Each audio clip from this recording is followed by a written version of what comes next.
Hello everyone, आप सभी का स्वागत है मेरे channel tricky chemistry basics by Suman Negi में। तो आज हम पढ़ेंगे फैराडे के नियम पर आधारित कुछ गणितीय सवाल।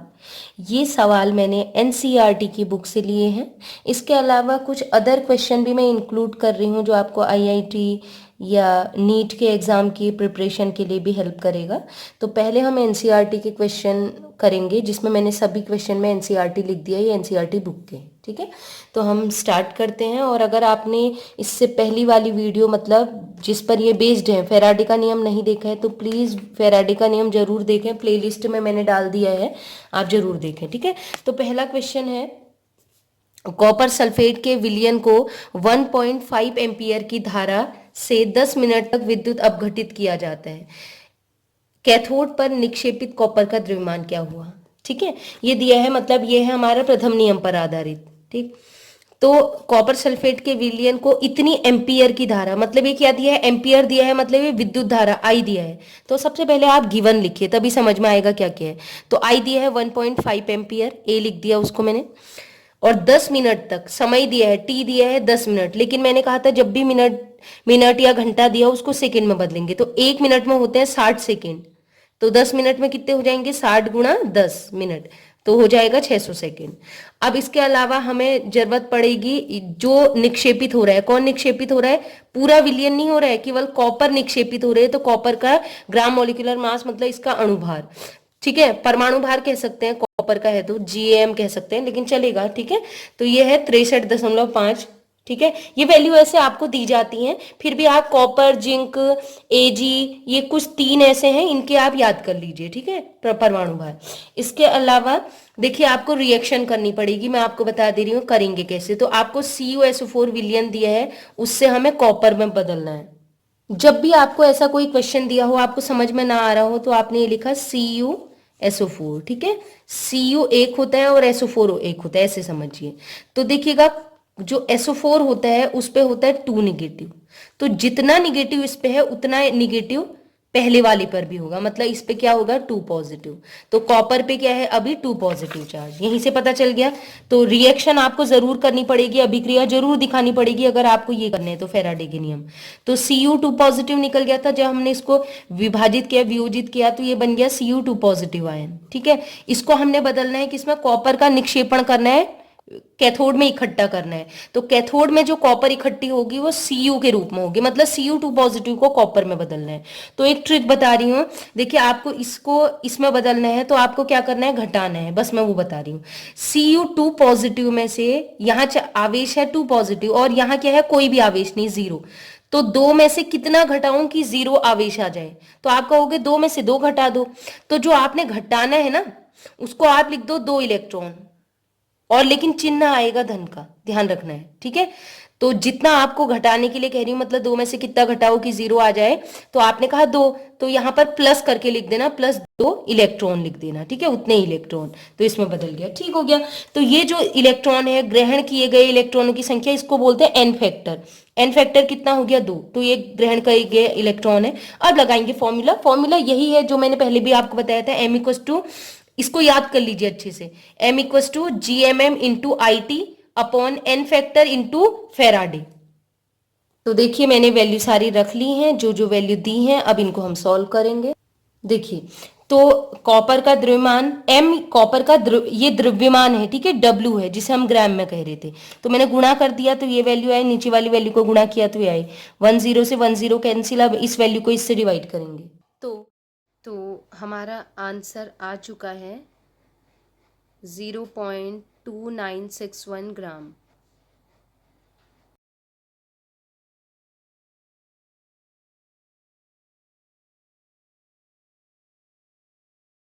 नेक्स्ट क्वेश्चन है, एक धात्विक तार में 0.5 एम्पियर की विद्युत धारा 2 घंटे तक प्रवाहित होती है, तो तार में कितने इलेक्ट्रॉन प्रवाहित होंगे। आसान है क्वेश्चन, क्या करना है आपको, सबसे पहले गिवन लिखना है।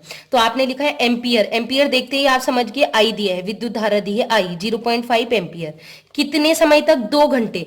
देखिए टाइम जो है टी 2 घंटे दिए हैं, लेकिन मैंने कहा सेकेंड में बदलना है, तो 1 घंटे में होता है 60 मिनट, और 1 मिनट में कितना होता है, 60 सेकेंड।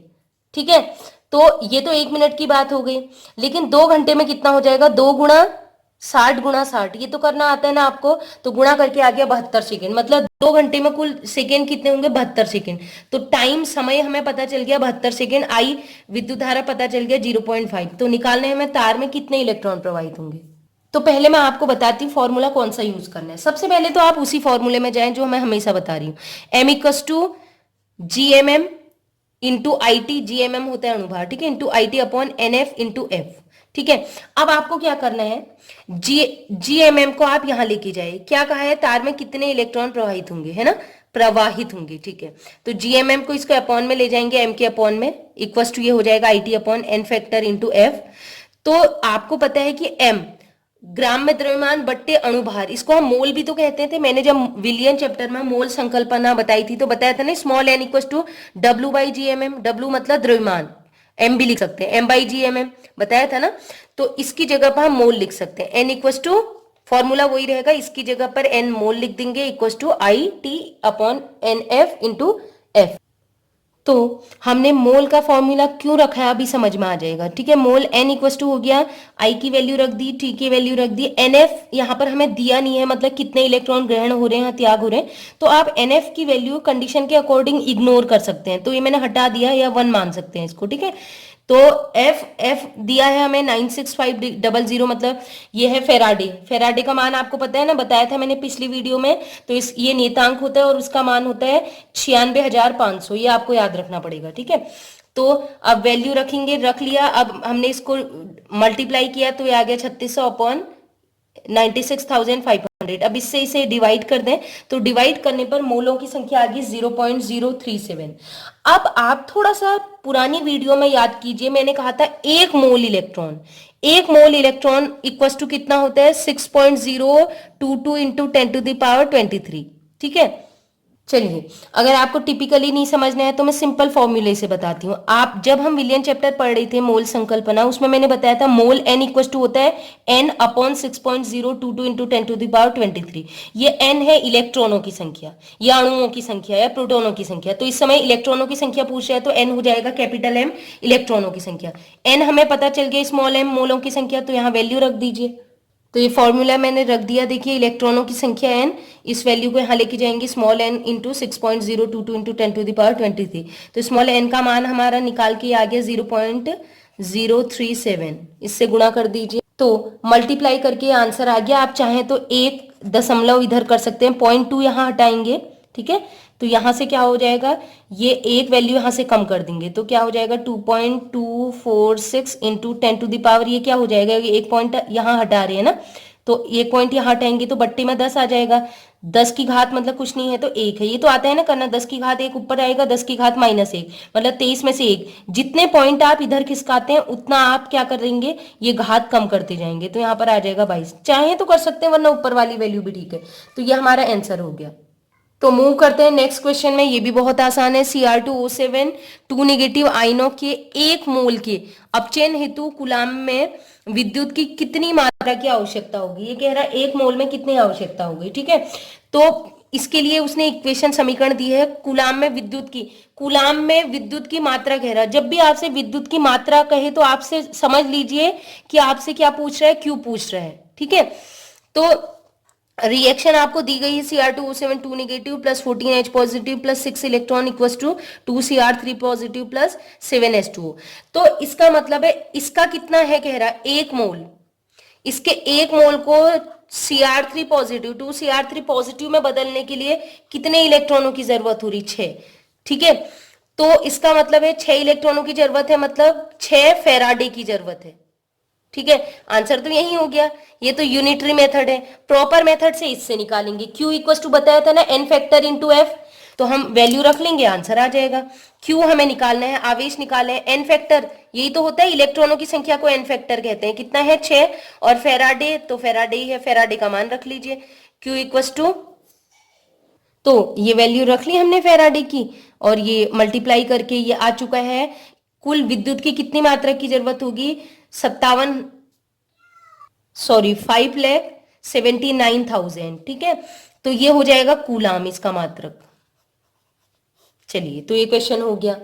नेक्स्ट क्वेश्चन है NiNO3 का होल ट्वाइस के 1 विलियन का प्लेटिनम इलेक्ट्रोड के बीच 5 एम्पियर की विद्युत धारा प्रवाहित करते हुए 20 मिनट का विद्युत अपघटन किया गया। ठीक है, विद्युत अपघटन किया गया।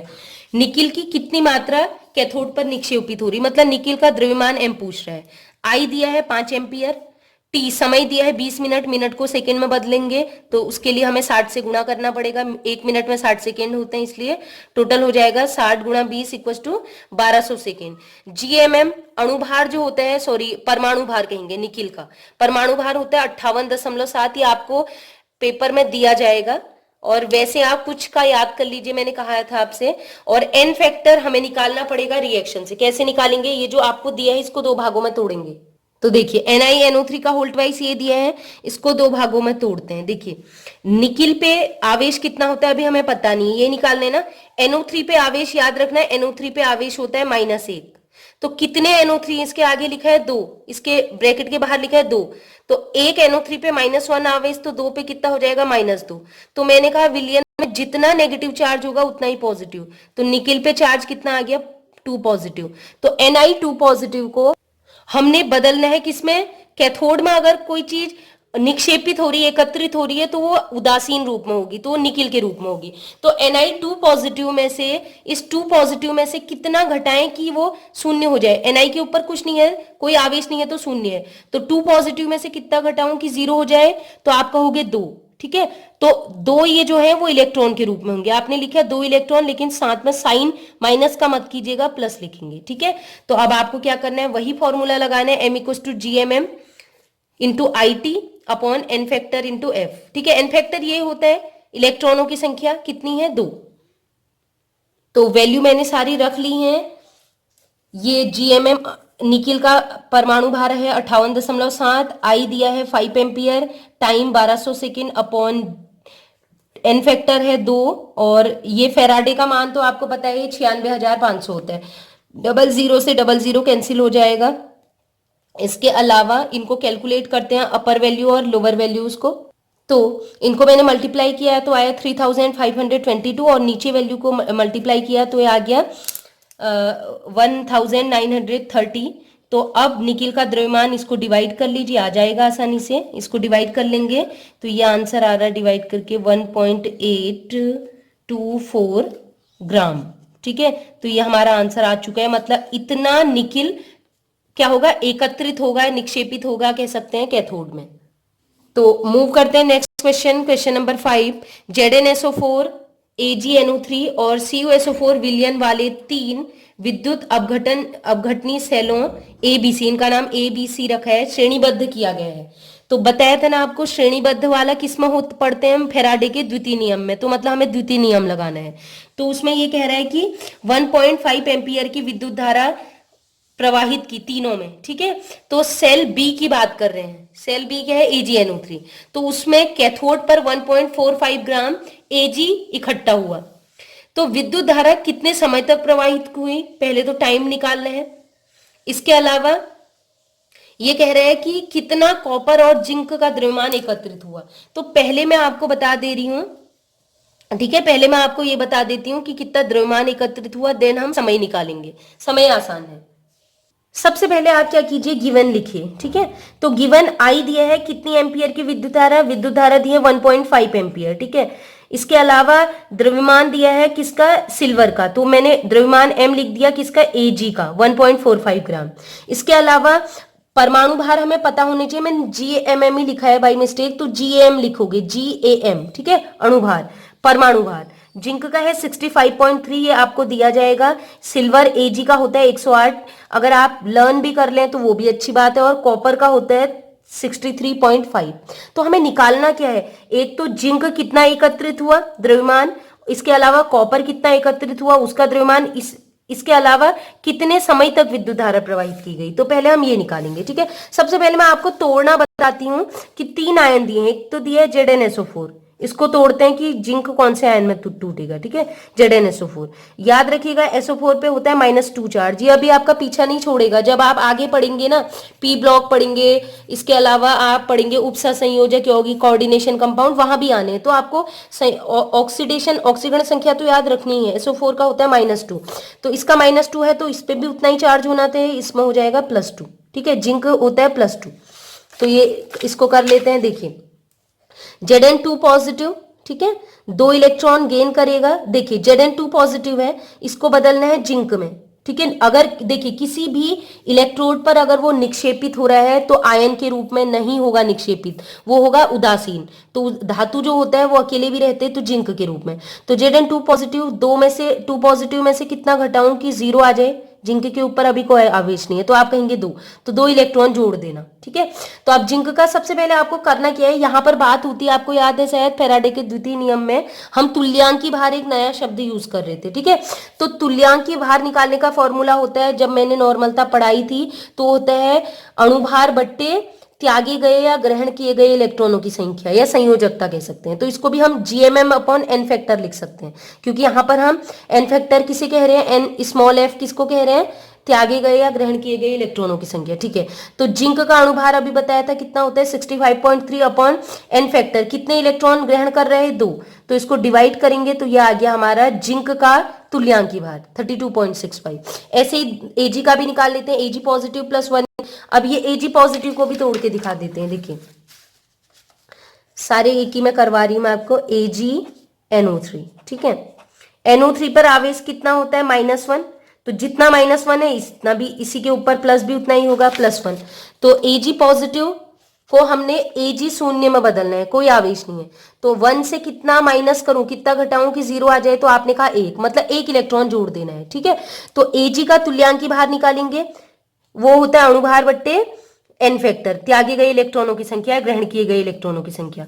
108 होता है इसका अणुभार Ag का, परमाणु भार, और परमाणु भार है, मैं अणुभार बोल रही हूँ बाई मिस्टेक। n फैक्टर कितने इलेक्ट्रॉन ग्रहण किए 1, तो इसका तुल्यांकी भार 108 ही आ जाएगा, ठीक है।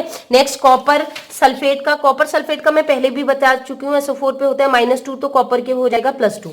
तो Cu2 पॉजिटिव को बदलना है कॉपर 0 में, तो 2 में से कितना माइनस करूं कि 0 आ जाएगा, आपने कहा 2, तो मतलब 2 इलेक्ट्रॉन आपने जोड़ देने हैं। अब कॉपर का तुल्यांकी भार भी निकाल लो, ECU इक्वल टू कॉपर का तुल्यांकी भार बट्टे परमाणु भार बट्टे n फैक्टर। देखिए आप इसे ना GAM ही कर लें तो ये ज्यादा सही रहेगा, क्योंकि ये कंफ्यूज करेगा फिर GAM, ठीक है। वो GMM बाई मिस्टेक हो जा रही है लेकिन चलेगा, ठीक है। तो 63.5 होता है इसका GM, और अपॉन GM या GMM आप लिख सकते हो, उससे कोई दिक्कत नहीं है। अपॉन n फैक्टर, इसमें कितने इलेक्ट्रॉन ग्रहण किए 2, तो डिवाइड किया तो आ गया 31.7। तो ये तीनों के, जिंक के, Ag का और कॉपर का तुल्यांकी भार निकल चुके हैं, क्योंकि ये इसलिए निकाला क्योंकि द्वितीय नियम में हमें तुल्यांकी भार की जरूरत पड़ती है, ठीक है। अब आते हैं थोड़ा सा आगे। अब फैराडे का द्वितीय नियम याद करो, क्या था, निक्षेपित किसी एक पदार्थ का द्रव्यमान बट्टे उसका तुल्यांकी भार किसके बराबर होता था, दूसरे विलयन में, जो दूसरा विद्युत अपघटनी सेल रखा है उसमें एकत्रित पदार्थ का द्रव्यमान बट्टे उसी का तुल्यांकी भार, और तीसरे विद्युत अपघटनी सेल में जो एकत्रित हुए हैं पदार्थ उसका द्रव्यमान बट्टे उसी का तुल्यांकी भार। यही तो था ना, =Z, याद है आपको, पहली वीडियो आपने देखी होगी, ठीक है। तो मैंने बोला था किसी भी दो को, अगर आपको मान निकालना है, किसी भी दो को बराबर मान लो। पहले हम इस Ag की सहायता से, क्योंकि Ag का मान हमें दिया है ना, m का मान, तो Ag की सहायता से जिंक का निकालेंगे, फिर ऐसे इसकी सहायता से इसका निकालेंगे। पहले इन दोनों को बराबर रख लेंगे क्योंकि इन तीनों के मान बराबर है। तो मैंने फॉर्मूला लिख दिया, MAg अपॉन EAg तुल्यांकी भार इक्वल टू जिंक का द्रव्यमान बट्टे जिंक का तुल्यांकी भार, जिसमें हमें जिंक का द्रव्यमान निकालना है। तो वैल्यू मैंने रख ली है, देख लीजिए। Ag का द्रव्यमान दिया गया था 1.45 अपॉन Ag का तुल्यांकी भार 108 होता है। जिंक का द्रव्यमान हमने निकालना है और जिंक का तुल्यांकी भार हमने अभी निकाला, तो वैल्यू पुट करेंगे, मतलब इसको मल्टीप्लाई कर लेते हैं। तो देखिएगा वैल्यू हमने रख ली है, इसको हम यहाँ लेके गए तो इन दोनों को मल्टीप्लाई किया तो आ गया 47.34 और डिवाइडेड बाई 100। तो अब मैं डिवाइड कर रही हूँ, तो डिवाइड करने पर हमारा आंसर आ रहा है 0.438, मैंने निकाला हुआ है पहले से ही, ठीक है। तो ये हमारा आ गया जिंक का कितना द्रव्यमान एकत्रित हुआ 0.438। अब ऐसे ही हम निकालेंगे किसका, दूसरा कौन है, कॉपर का, एजी की सहायता से, या फिर इसकी सहायता से भी निकाल सकते हैं, आंसर बराबर आएगा। तो आपको ये एम एजी का द्रव्यमान बट्टे एजी का तुल्यांकी भार बराबर कॉपर का द्रव्यमान बट्टे कॉपर का तुल्यांकी भार। किसी को भी वैल्यू को मैंने बोला था ना, 3 वैल्यू दी थी, जो आपको वैल्यू दी है उसके बराबर आप दूसरे को मान लोगे, ठीक है। एक बार हमने पहले वाले में हमने जिंक का माना था, यहाँ पर अब हम कॉपर वैल्यू हमने रख ली है। एजी का द्रव्यमान 1.45 और एजी का ही तुल्यांकी भार है 108। इसका कॉपर का द्रव्यमान निकालना है और कॉपर का तुल्यांकी भार अभी हमने निकाल लिया था 31.7। तो ये मल्टीप्लाई करके आ गया 31.7 को मल्टीप्लाई किया 1.45 से, तो आ गया 45.96। ओके, थोड़ा सा मिस्टेक हो गई थी क्योंकि मैंने वही वैल्यू पहले पुट कर दी थी, ठीक है। 45.96 अपॉन 108 से इसको डिवाइड कर देंगे, ठीक है। तो डिवाइड करने पर जो कॉपर का द्रव्यमान आ रहा है वो आ रहा है 0.426 ग्राम, ठीक है। तो ये आंसर आ गया, कॉपर इतना निक्षेपित होगा। अब हमें निकालना है कि कितने समय तक विद्युत धारा प्रवाहित की गई थी। तो अब हमें निकालना है टी, निकालना है कितने समय तक प्रवाहित हुई थी। तो आप इनमें से किसी को भी एक को ले लो, तो मैं एजी का ही लूंगी, ठीक है। M equals to E upon F into Q, Q का मान आई टी रख लेंगे क्योंकि हमें टी निकालना है, आई का मान हमें 1.5 दिया है। तो एम मैं ले रही हूँ एजी का, किसी का भी द्रव्यमान ले लो किसी एक का, तो 1.45 एजी का था, और इसका तुल्यांकी भार जो होता है वो होता है 108, मैंने निकाल के रखा है ना। GMM upon n factor, GMM होता है 108, एन फैक्टर जो होता है वो होता है 1 अपॉन फेराडे 96500 इंटू आई और टी, ठीक है। टी निकालना है तो बाकी वैल्यू को इधर लेके जाओ, ये यहाँ चला जाएगा ऊपर, और 108 इंटू आई का मान है 1.5। अब इनको हम डिवाइड कर लेंगे तो हमें टी निकल के आ जाएगा। तो देखिए आंसर आ चुका है 863.7 सेकेंड, तो ये समय आ चुका है। तो अब सॉल्व करते हैं नेक्स्ट क्वेश्चन। अपचयन हेतु कितने कितने आवेश की आवश्यकता होगी, ये भी एनसीईआरटी बुक का ही है, ठीक है। ये कह रहा है एक मतलब अलग अलग रिएक्शंस आपको दी गई हैं, कंडीशन दी हैं, तो इसमें ये कह रहा है कि अपचयन के लिए हमें कितने आवेश की आवश्यकता होगी। देखिए जब भी आवेश कहें या फेराडे कहें तो समझ लेना कि क्यू निकालना है, ठीक है। तो 1 मोल Al3 पॉजिटिव को Al में बदलना है, इसने पहले से रिएक्शन दे दी, Al3 पॉजिटिव को बदलना है Al में। तो कंडीशन वही थी, 3 पॉजिटिव में से, ठीक है, 3 में से कितना घटाएं कि 0 आ जाए, इसके ऊपर कोई आवेश नहीं है, तो आप कहोगे 3, मतलब 3 इलेक्ट्रॉन जोड़ दीजिए, ठीक है। तो Al3 पॉजिटिव का ये कह रहा है 1 मोल लिया है, तो 1 मोल से कितने फेराडे, यहां पर कैसे लिखते हैं मैंने बताया था ना, ये है 3 फेराडे, जितने इलेक्ट्रॉन होंगे उतने ही फेराडे, क्योंकि 1 मोल इलेक्ट्रॉन होते हैं 1 फेराडे के बराबर, वैसे 3 मोल इलेक्ट्रॉन 3 फेराडे के बराबर। आंसर तो यही आ गया 3 फेराडे, लेकिन फिर भी मैं फॉर्मूले से कराऊंगी, ठीक है। तो Q equal to n F, n factor F, ये लगाइए, Q निकालना है, एन फैक्टर कितना दिया है, इलेक्ट्रॉनों की संख्या दी है 3 इंटू फेराडे एफ। आप चाहें तो इसका मान रख सकते हैं, Q equal to 3 into Faraday का मान होता है 96,500, तो इसको मल्टीप्लाई कर लीजिए। तो मल्टीप्लाई करके ये हमारा आंसर आ चुका है 2,89,500 कूलम। अब करेंगे नेक्स्ट क्वेश्चन। नेक्स्ट क्वेश्चन है 1 मोल Cu2 पॉजिटिव को Cu में बदलना है, मतलब Cu2 पॉजिटिव आपको दिया है उसको Cu में बदलना है। तो 2 पॉजिटिव चार्ज है, तो 2 पॉजिटिव को 0 में 2 में से कितना घटाएं कि 0 आ जाए, तो आप कहेंगे 2, तो 2 इलेक्ट्रॉन जोड़ दीजिएगा। तो यहाँ तो नाम से ही लग रहा है, ठीक है, कि 1 मोल Cu2 पॉजिटिव है, उसको 2 इलेक्ट्रॉन है ना, 2 इलेक्ट्रॉन की को एब्जॉर्ब कर रहे हैं, तो 1 इलेक्ट्रॉन इक्वल टू होता है 1 फेराडे, तो 2 इलेक्ट्रॉन इक्वल टू 2 फेराडे। तो आंसर तो यही पता चल गया, और फेराडे का मान आपको पता है कितना होता है 96,500। तो हम प्रॉपर फॉर्मूले से करेंगे, Q equal to n factor into F, तो इसमें वैल्यू रख दीजिए। तो हमने वैल्यू रख दी, एन फैक्टर इलेक्ट्रॉनों की संख्या होती है, ठीक है, 2, और फेराडे है एफ, ठीक है। और तो फेराडे का मान इसमें रख दिया, अब इन दोनों को मल्टीप्लाई कर दिया, मल्टीप्लाई करने पर हमारा आंसर आ रहा है,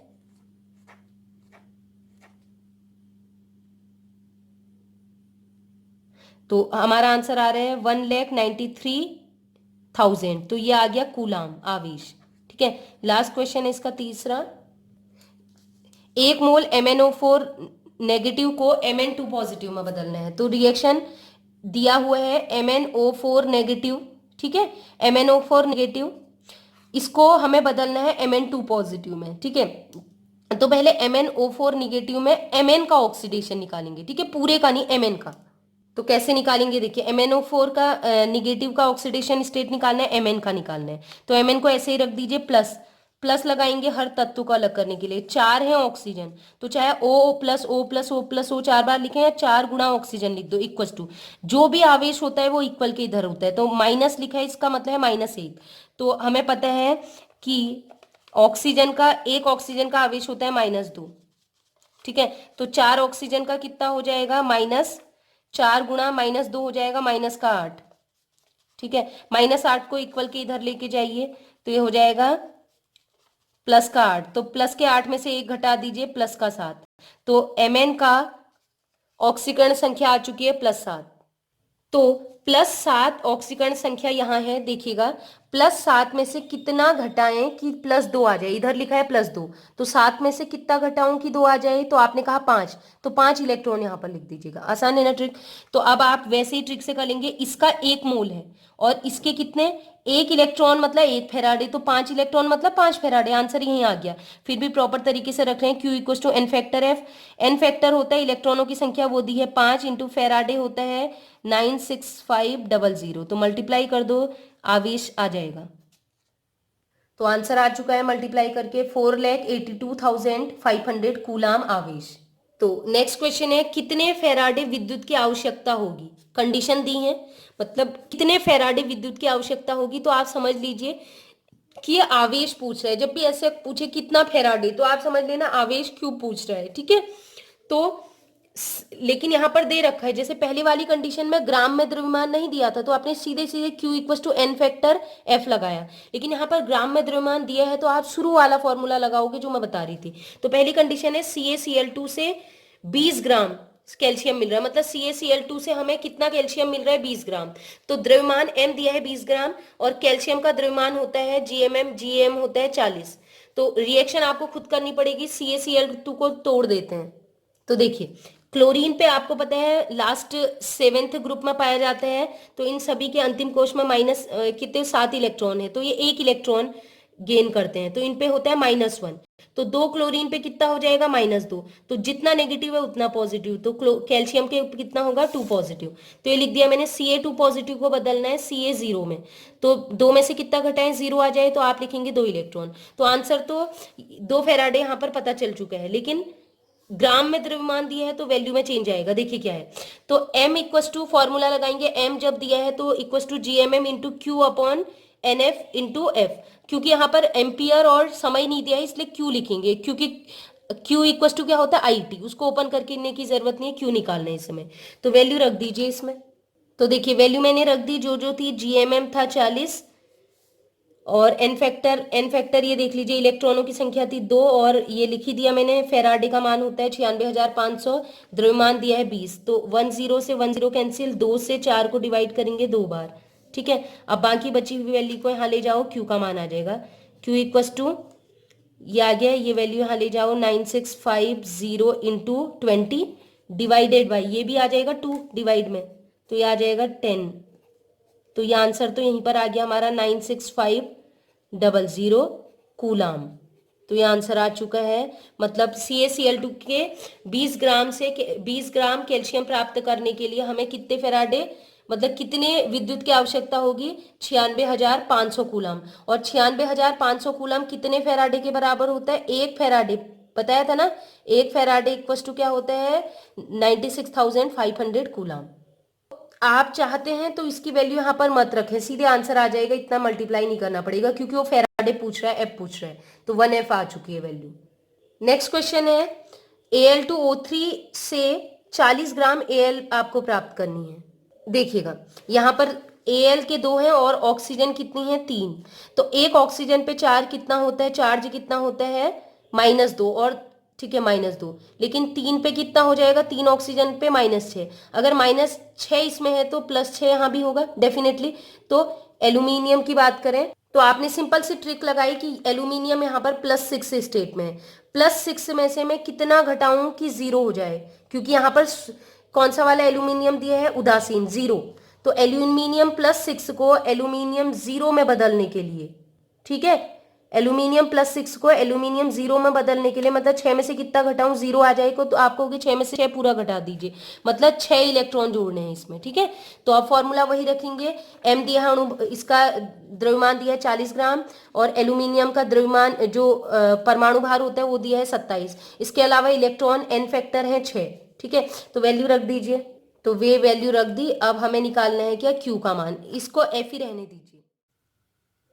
तो आपको करना क्या है, इस इक्वेशन को आप ध्यान से देखिएगा, यहाँ पर एल्यूमिनियम कितने हैं, 2, लेकिन मैंने जो यहाँ पर ग्राम एटॉमिक वेट लिखा है, ये लिखा है केवल एक एटम का केवल एल्यूमिनियम का है ना, द्रव्यमान 27। तो यहाँ पर कितने एल्यूमिनियम है, 2। तो यहाँ पर द्रव्यमान इसका क्या हो जाएगा, बढ़ जाएगा, 2 गुणा 27 हो जाएगा। तो यहाँ पर जब हम लिखेंगे ग्राम मॉलिक्यूलर मास, ये ग्राम एटॉमिक मास, वो 2 का आएगा, तो ये हो जाएगा, तो यहाँ पर आप 2 लिख देंगे, ठीक है। अब कुछ वैल्यू मैंने पुट कर ही ली है, अब क्या करना है, Q का वैल्यू निकालना है, 6F को यहाँ लेके जाओ, और 2 × 27 यहाँ आ जाएगा, ठीक है। इसको डिवाइड कर लेते हैं, 2 1 जा 2, 2 20 जा 40 हो गया। तो इसको मैं सॉल्व कर चुकी हूँ, तो ये आ गया Q = इसको मैंने सॉल्व कर दिया, 20 × 6 हो गया 120, डिवाइडेड बाई 27, डिवाइड किया तो ये आंसर आ रहा है 4.4444, तो 4.5 लिख सकते हैं इसको, ठीक है।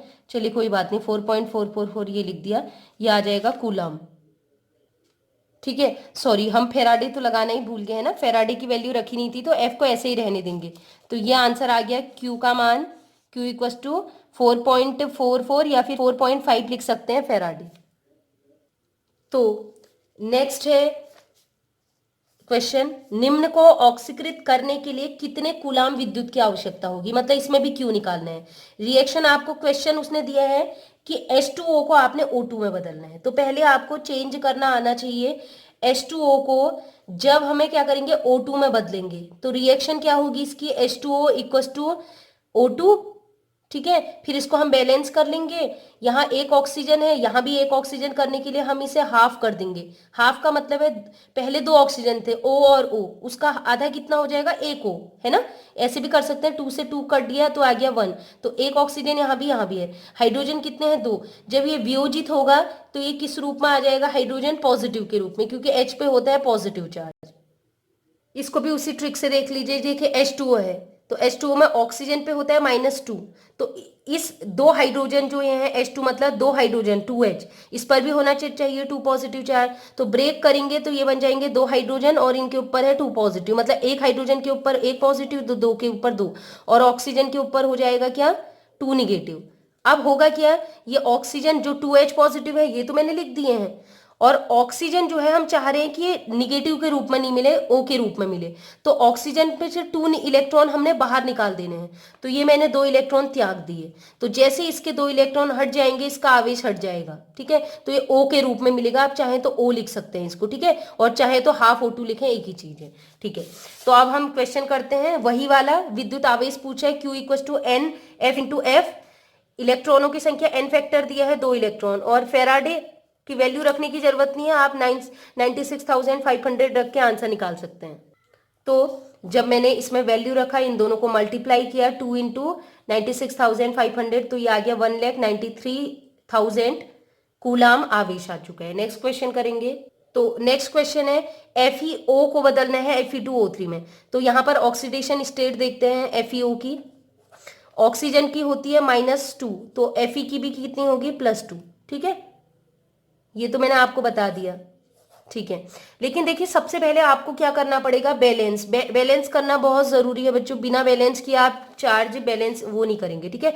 तो मैंने क्या किया, एक ऑक्सीजन यहाँ है, ठीक है, यहाँ आपने देखा Fe कितने हैं, 2, तो मैंने आगे से 2 लिख दिया, 2Fe। ऑक्सीजन अगर देखेंगे तो यहाँ पर ऑक्सीजन 2 हो चुके हैं, यहाँ ऑक्सीजन 3 है, तो यहाँ पर भी 3 होने चाहिए ना, तो यहाँ पर 2 ही ऑक्सीजन है, यहाँ 3 है, मतलब एक ऑक्सीजन और बढ़ाना है। या तो इसको हाफ O2 लिखो, या O लिख सकते हैं, खाली O ब्रैकेट में, ऐसे भी लिख सकते हैं, लेकिन बेटर ये है कि हाफ O2 लिखो, क्योंकि हाफ O2 का मतलब भी होता है 2 से 2 कैंसिल किया तो एक ही बचा, एक ऑक्सीजन। ठीक है, तो ऑक्सीजन भी बैलेंस। अब इसका चार्ज निकालते हैं। तो ये है FeO, एक ऑक्सीजन पे होता है -2, तो इस Fe पे भी कितना हो जाएगा, जितना माइनस उतना पॉजिटिव, तो क्या हो जाएगा 2 पॉजिटिव। तो इस Fe2O3 का मैं Fe का ऑक्सीकरण संख्या निकाल लेते हैं। 2 Fe plus 3 oxygen equal to 0। Fe का हमें निकालना है, एक ऑक्सीजन पे होता है -2, तो 3 पे कितना हो जाएगा -6। -6 के इक्वल के इधर ले जाओ तो यह हो जाएगा +6। तो 2 Fe का आवेश है +6, तो एक का कितना हो जाएगा, 2 को इसके बट्टे में ले जाओ, 2 3 6, तो +3, एक Fe का आवेश होगा +3। तो देख लीजिए मैंने ये लिख दिया, एक Fe का हो गया +3। देखिए जैसे दिख रहा है, पहले एक Fe का क्या था +2, और यहाँ पर एक Fe का कितना हो गया +3। अब जितनी संख्याएं हैं संख्या को ऐसे लिख दो, यहाँ पर 2 है तो मैंने 2 लिख दिया, ऐसे देख लीजिए 2 Fe है, 2 Fe3 2 पॉजिटिव, और यहाँ पर अगर देखें तो Fe की संख्या यहाँ भी 2 ही है ना, ये वाली संख्या लिख दी, तो 3 पॉजिटिव। अब देखते हैं इलेक्ट्रॉनों की संख्या देखेंगे। ठीक है, तो यहाँ पर एक Fe पे 2 पॉजिटिव, तो 2 पे कितना हो जाएगा 4 पॉजिटिव, 4 पॉजिटिव यहाँ है, और यहाँ पर एक Fe पे है 3 पॉजिटिव, तो 2 पे कितना हो जाएगा 6, तो 4 पॉजिटिव है और यहाँ 6 पॉजिटिव है, तो कहाँ ज्यादा है यहाँ। ठीक है, तो 6 पॉजिटिव में से मैं कितना घटाऊं कि 4 पॉजिटिव आ जाए, तो आपको हो गया 2 इलेक्ट्रॉन घटा दीजिए। तो जिस साइड इलेक्ट्रॉन ज्यादा है वहां, सॉरी जिस साइड आवेश धन आवेश ज्यादा है वहां आप इलेक्ट्रॉन जोड़ देंगे। तो आपने लिख दिया कि 6 में से 2 घटाने पर 4 आएगा, इसलिए मैंने 2 इलेक्ट्रॉन यहाँ पर लिख दी। 2 इलेक्ट्रॉन मतलब 2 फेराडे, तो एन फैक्टर पता चल गया 2। तो एन फैक्टर जो है इलेक्ट्रॉनों की संख्या वो है 2, और फेराडे का वैल्यू रख दिया है हमने, और इन दोनों को मल्टीप्लाई करेंगे तो वही आंसर आएगा जो पहले आया था, कितना 1,93,000 कूलाम आवेश। तो एनसीईआरटी पर बेस्ड ये लास्ट क्वेश्चन है, आप बुक में देखेंगे मैंने सारे क्वेश्चन करा दिए हैं जो फेराडे के नियम से संबंधित है, और ज्यादा क्वेश्चन फेराडे से ही संबंधित है, एक चीज आप ध्यान रखिएगा। ठीक है, तो इसमें आप देख सकते हैं क्वेश्चन है विद्युत अपघटन से प्राप्त उत्पाद बताइए। ये क्वेश्चन बेस्ड है जो मैंने विद्युत रसायन भाग 2 बताई थी, जिसमें मैंने विद्युत अपघटन के बारे में बताया, तो उस पर बेस्ड है। ठीक है, तो Ag इलेक्ट्रोड के साथ Ag अनुत्रक का विलयन। तो ये कह रहा है इस समय जो रॉड डिप की है ना आपने, मेटल रॉड में बताया था धातु की छड़ डुबाते हैं विद्युत अपघट्टी में, तो विद्युत अपघट्टी है Ag अनुत्री, और उसमें जो आपने रॉड लगाई है वो लगाई है Ag की, कैथोड भी Ag का, एनोड भी Ag का। ठीक है, पहले वाली वीडियो में मैंने ये वाली टॉपिक नहीं पढ़ाया था। ठीक है, मतलब ये नहीं बताया था Ag वाला। ठीक है, तो अगर जो विलयन आपने डुबोया है AgNO3 उसी की दोनों साइड रॉड लगाई हैं, तो एक चीज बच्चों याद रखिएगा, देखिए क्या करना है। पहले तो मैं आपको तोड़ के बताती हूँ तब आपको समझ में आएगा। AgNO3 विलयन है, उसको जली विलयन है, तो वहां पर एक तो AgNO3 है, एक H2 है, तो दोनों को तोड़ेंगे, तो AgNO3 को तोड़ेंगे तो NO3 पे होता है एक नेगेटिव, तो Ag पे एक पॉजिटिव। H2O को तोड़ेंगे तो H पॉजिटिव और OH नेगेटिव। तो विलयन में 2 टाइप के आयन है, एक Ag पॉजिटिव एक H पॉजिटिव, और 2 टाइप के नेगेटिव आयन है, एक NO3 नेगेटिव एक OH नेगेटिव। अब इन दोनों में से जो पावरफुल होगा वो जाएगा कैथोड और एनोड पे। ठीक है, तो क्योंकि आपको पता है कैथोड होता है ऋणात्मक, तो ऋण प्लेट पर जाएंगे ये। इन दोनों में से जो पहले पहुंचेगा, जिसका विभव ज्यादा होगा, वो वहां पर पहुंचेगा, कहां पर, कैथोड पे। और इनमें से जिसका जिसका ऑक्सीकरण विभव ज्यादा होगा वो एनोड पे पहुंचेंगे, क्योंकि एनोड पे होता है धन आवेश, तो ऋण वाले धन प्लेट की ओर और धन वाले ऋण प्लेट की ओर जाएंगे। मैंने आपको वहां ट्रिक बताई थी, तो मैं आपको बता दे रही हूं। देखिए यहाँ पर H पॉजिटिव और Ag पॉजिटिव आयन है, तो H पॉजिटिव की तुलना में जो Ag पॉजिटिव होता है, इसकी पावर जो होती है ऑक्सीकरण मतलब सॉरी अपचयन विभव वो ज्यादा होता है, तो कैथोड पे हमें क्या मिलेगा, Ag मिलेगा, Ag निक्षेपित होगी। आंसर है कैथोड पे Ag मिलेगा, क्योंकि इसकी पावर ज्यादा है। वहीं एनोड की अगर बात करें, तो एनोड की बात करें तो विलयन में 2 टाइप के आयन है, एक OH नेगेटिव आयन, एक होता है NO3 नेगेटिव आयन। ठीक है, क्योंकि वैसे मैंने आपको बताया था OH नेगेटिव की पावर ज्यादा है। ठीक है, लेकिन यहां पर जो आपने इलेक्ट्रोड लिया है वो लिया है Ag इलेक्ट्रोड। ठीक है, Ag इलेक्ट्रोड लिया है, Ag इलेक्ट्रोड लिया है, उसी धातु का इलेक्ट्रोड लिया है, तो NO3 जल्दी मूव करेगा Ag की ओर को।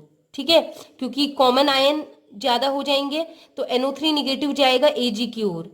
ठीक है, तो NO3 निगेटिव जाएगा, तो NO3 निगेटिव जैसे Ag इलेक्ट्रोड में जाएगा उसके साथ रिएक्ट करके Ag की जो छड़ है उसको पिघला देगा, तो क्या होगा, Ag आयंस मिलेंगे यहाँ पर। ये एक नया केस है। ये तभी आएगा जब धातु की छड़ उसी की बनी हो, जैसे एजी पॉजिटिव की ही, एजी की ही धातु की छड़ बनी है। तो इस समय ओएच निगेटिव की तुलना में NO3 निगेटिव जल्दी पहुंचेगा और वहां जाके एजी कैथोड सॉरी वहां पहुंच के एनोड को क्या करेगा, पिघलाएगा। तो एजी पॉजिटिव आयन की सांद्रता बढ़ेगी, तो उस समय एनोड पे एजी पॉजिटिव मिलेंगे। मतलब कह सकते हैं कि जो एनोड है उसमें से एजी पॉजिटिव आयन ज्यादा से ज्यादा निकलेंगे, क्योंकि NO3 निगेटिव अटैक कर रहे हैं वहां पर। ठीक है, अब हम बात करते हैं प्लेटिनम इलेक्ट्रोड की। तो प्लेटिनम इलेक्ट्रोड देखिए, AgNO3 का जलीय विलयन डाला है। अब यहाँ पर केस बदल जाएगा, क्योंकि यहाँ पर वो इलेक्ट्रोड नहीं है, एजी का इलेक्ट्रोड नहीं है। यहाँ पर एक ऐसा हमने इलेक्ट्रोड लगा है जो क्रिया नहीं करता, और पहले वाले इलेक्ट्रोड में आक्रमणकारी या क्रियाकारी इलेक्ट्रोड था। तो ध्यान रखना है, अगर अक्रियाशील है तब तो ठीक है, और क्रियाशील है तो फिर ये एनोड वाले केस में एजी जो जिस भी धातु की छड़ लगी होगी वो पिघलेगा, आयन के रूप में मिलेगा। अब नेक्स्ट क्वेश्चन है, वही है AgNO3 और जलीय विलयन। मतलब AgNO3 और H2O आयन है। AgNO3 को तोड़ेंगे Ag positive NO3 negative, H2O को तोड़ेंगे H पॉजिटिव और OH निगेटिव। कैथोड ऋण पर जाना चाहेंगे ये दोनों, लेकिन क्योंकि Ag पॉजिटिव की पावर ज्यादा होती है, इसका अपचयन विभव ज्यादा होता है। पहली वीडियो विलयन विद्युत रसायन भाग 2 को जरूर देखें, विद्युत अपघटन, वहां ट्रिक बताई थी। Ag पॉजिटिव की का अपचयन विभव ज्यादा ही जल्दी पहुंचेगा, तो जल्दी पहुंचेगा तो इलेक्ट्रॉन ग्रहण करके एजी वो धातु की छड़ धीरे धीरे मोटी, उसमें एजी चिपकता जाएगा शांति। ठीक है, और पॉजिटिव इलेक्ट्रोड पे जाएंगे नेगेटिव आयन, क्योंकि NO3 निगेटिव से ज्यादा पावरफुल होता है OH निगेटिव का ऑक्सीकरण विभव, इसका ज्यादा होता है। तो OH निगेटिव जैसे एनोड पे जाता है तो ये कौन सी गैस बनाता है, O2 गैस बनाता है। ये मैं पढ़ा चुकी हूं पहले ही आपको, ठीक है, सेकेंड वीडियो में। इसीलिए मैं कह रही हूँ कि वीडियो देखते जाइए तभी क्वेश्चन कर पाएंगे। नेक्स्ट, प्लेटिनम इलेक्ट्रोड, यहाँ पर भी ये क्या है, अन आक्रमणकारी इलेक्ट्रोड है, मतलब इसका कोई अब असर नहीं पड़ेगा। H2SO4 का तनु विलयन, तो H2SO4 को तोड़ेंगे तो H पॉजिटिव 2H पॉजिटिव और SO4 2 निगेटिव बनेगा। H2O को तोड़ेंगे तो H पॉजिटिव और OH निगेटिव बनेगा। अब ये यहाँ पर दोनों आयन H पॉजिटिव है, मतलब कोई भी जाए तो वो H2 गैस ही बनाएंगे। ये बताया था ना, H पॉजिटिव जो है वो जाएगा कैथोड नेगेटिव पे तो वो हाइड्रोजन गैस बनाते हैं। अब यहाँ पर SO4 2 निगेटिव और OH निगेटिव, तो SO4 की तुलना में OH निगेटिव का विभव ज्यादा होता है। ठीक है, ऑक्सीकरण विभव ज्यादा होता है, तो ये पहले एनोड पे पहुंचेगा, और OH निगेटिव जब भी एनोड पे पहुंचता है तो वो क्या बनाता है, O2 गैस। तो उत्पाद क्या बनेगा, O2 गैस।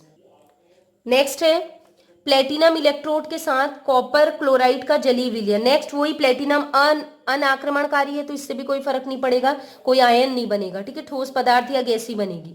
CuCl2 को तोड़ेंगे Cu2 पॉजिटिव और 2Cl निगेटिव, और H2O को तोड़ेंगे H पॉजिटिव OH निगेटिव। तो Cu2 पॉजिटिव और H पॉजिटिव में से कौन कैथोड निगेटिव पे पहले पहुंचेगा, जिसका अपचयन विभव ज्यादा होगा। क्योंकि कॉपर का अपचयन विभव ज्यादा है, इसलिए कॉपर धातु हमें मिलेगी कैथोड पे इकट्ठी हो जाएगी। और Cl निगेटिव और OH निगेटिव में से Cl निगेटिव जो होता है इसका अपचयन विभव, ऑक्सीकरण विभव ज्यादा है, विभव ज्यादा होता है, तो ये एनोड पे जल्दी पहुंचेगा। और Cl निगेटिव जब भी एनोड पे पहुंचता है तो ये क्या करता है, इलेक्ट्रॉन मुक्त करके ये बदल जाता है Cl2 गैस में। ये भी पता होना चाहिए किस में बदल रहा है। OH निगेटिव O2 गैस में बदलता है, Cl निगेटिव Cl2 गैस में, H पॉजिटिव हाइड्रोजन गैस में। और कॉपर जो है धातु है तो ये गैस नहीं बनाएगा, ये वहां पर इकट्ठा हो जाता है। तो Cl निगेटिव आयन जो है वो जल्दी पहुंच रहा है OH की तुलना में, तो Cl जो है वो Cl2 गैस का निर्माण करेगा एनोड में। तो एनसीईआरटी के तो सारे क्वेश्चन हमने कर लिए हैं। अब हम करते हैं कुछ एक्स्ट्रा क्वेश्चन, जल्दी जल्दी इनको भी देख लेते हैं। किसी तत्व के 0.5 ग्राम तुल्यांकी को मुक्त करने के लिए आवश्यक विद्युत की मात्रा ज्ञात करो। देखिए, इसने आपको दिया है ग्राम तुल्यांकी, मतलब इसका दिया है आपको ग्राम तुल्यांकी भार दिया है। ठीक है, खाली तुल्यांकी भार नहीं है, ये ग्राम तुल्यांकी भार है। ये नॉर्मलता वाले में बताया था, मैंने बताया था ना कि ग्राम तुल्यांकी घुले रहते हैं, नॉर्मलता वाला बताया था 1 लीटर विलियन में। तो ये है ग्राम तुल्यांकी, मतलब इक्विवेलेंट वेट दिया है। ठीक है, ग्राम सॉरी इक्विवेलेंट वेट नहीं, ग्राम इक्विवेलेंट वेट, तो मैंने EW से दिखाया, ये दिया है 0.5। और ग्राम तुल्यांकी होता है ग्राम में द्रव्यमान बट्टे तुल्यांकी भार E। ठीक है, ग्राम में द्रव्यमान बट्टे तुल्यांकी भार। अब क्या करेंगे, आपको फॉर्मूला वही लगाएंगे। देखिए, मैं आपको शुरू से डिराइव करके बता देती हूँ। M इक्वल टू था Z/Q, पढ़ा था ना प्रथम नियम। Q की जगह IT रख सकते हैं, लेकिन Q की जगह IT रखने की जरूरत नहीं, क्योंकि विद्युत की मात्रा कह रहा है तो Q निकालना है। ठीक है, Z का मान मैंने बताया था, Z इक्वल टू क्या होता है, बताया था Z इक्वल टू होता है E अपॉन एफ, ये भी बताया था मैंने आपको, ठीक है, रख दिया। अब क्योंकि हमें पता है M अपॉन ई, ये बताया है M अपॉन ई हमारा क्या हो जाएगा, इक्विवेलेंट वेट ई डब्ल्यू। तो सीधे सीधे हो गया, ई को यहां ले गए, M अपॉन ई को हमने लिख दिया ई डब्ल्यू, और ये होगा Q अपॉन एफ, ठीक है, Q अपॉन एफ। तो वैल्यू रख देते हैं, Q निकालना है, ई डब्ल्यू पता है, एफ पता है, तो सिंपल है। एफ को मैं यहां ले गई, ई डब्ल्यू का मान है 0.5, एफ का मान है 96,500, मल्टीप्लाई किया तो ये आ गया 48,250, ये आ गया कूलाम। नेक्स्ट क्वेश्चन भी सिमिलरली ऐसा ही है, 9,650 कूलाम विद्युत से 10.8 ग्राम सिल्वर AgNO3 विलयन से एकत्रित होता है, ठीक है, ये सॉरी एकत्रित होता है। तो Ag का तुल्यांकी भार ज्ञात करो, तुल्यांकी भार कह रहा है, ठीक है, ई निकालना है, ई डब्ल्यू नहीं, ग्राम तुल्यांकी भार नहीं कह रहा, वो कह रहा तुल्यांकी भार। ग्राम तुल्यांकी भार होता है ई डब्ल्यू, ठीक है, और तुल्यांकी भार होता है खाली ई। अंतर समझिए, इसीलिए कहा था शुरुआत से पढ़े विलियन चैप्टर से मैंने अच्छे से समझाए थे, ठीक है। तो फॉर्मूला लगाएंगे M equal to Z Q, और जेड का मान होता है E अपॉन एफ। तो हमें E निकालना है, M हमें दिया गया है 10.8 ग्राम, F दिया है 96,500, Q हमें दिया गया है, वैल्यू रख लीजिए। तो देखिएगा दिखाई दे रहे हैं, इसमें वैल्यू मैंने रख ली है सारी, ठीक। तो E को मैंने यहाँ लेके गए, E को यहाँ एम एफ को यहाँ ले गए, क्यू को यहाँ ले गए, तो ये हो गया एम एफ अपॉन क्यू, ये ई का मान, एम का मान है 10.8 और फेराडे है 96,500 अपॉन क्यू का मान है 9,650। तो 9,650 से 9,000 इसको कट कर देंगे, एक बचेगा इसमें, 10 बचेगा, ठीक है। तो 10 का मल्टीप्लाई 10.8 से करेंगे तो आंसर आ जाएगा 108। 108 ये आ गया तुल्यांकी भार, ठीक है, आसान है, निकल गया। तो ये क्वेश्चन दिया है, अब हम एक एक करके तीनों का, Ag का, निकिल का और क्रोमियम का, जैसे कि आपको क्वेश्चन में देख रहे हैं, इसका क्या करेंगे।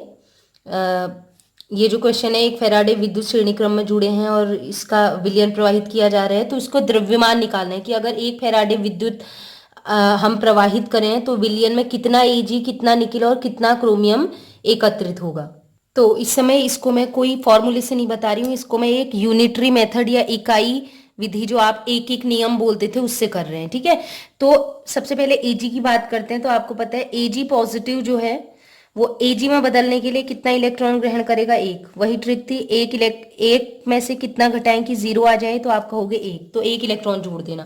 अब सिंपल हमें दिया है, इसके मानने पड़ते हैं हमें क्या, 1 मोल, ठीक है, 1 मोल इलेक्ट्रॉन, 1 मोल Ag पॉजिटिव को Ag में बदलने के लिए हमें कितने फेराडे की जरूरत हो रही है, 1 इलेक्ट्रॉन, मतलब 1 मोल इलेक्ट्रॉन किसके बराबर होते हैं, 1 फेराडे के बराबर, ठीक है। तो मतलब 1 मोल Ag पॉजिटिव को Ag में बदलने के लिए, Ag 1 मोल Ag का निक्षेपित करने के लिए कह सकते हैं 1 फेराडे की आवश्यकता है। तो